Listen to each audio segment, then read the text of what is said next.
श्री चक्रधर स्वामी नाम घेई असे थोर महानुभाव पंथाचे प्रवर्तक तथा महाराष्ट्रातील थोर संत श्री चक्रधर स्वामी आज त्यांचा अवतार दिन या कार्यक्रम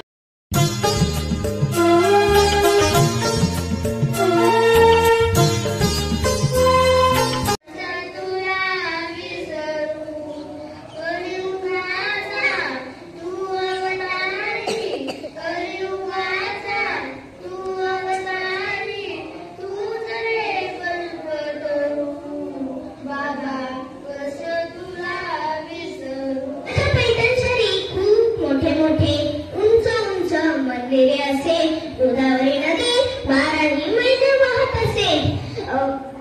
माणसे मुले स्त्रिया पुरुष सर्वही तिथे स्नान करत कपडेही धुत गोदावरीच्या स्वच्छ वाळवंटावर लोक बसत पूजापाठ करत आणि गोदावरी नदीला 12 महिने गर्दी असे। तिथे जवळ एक छोटासा मठ होता। ते मठ म्हणजे साधू संतांना इसवी सन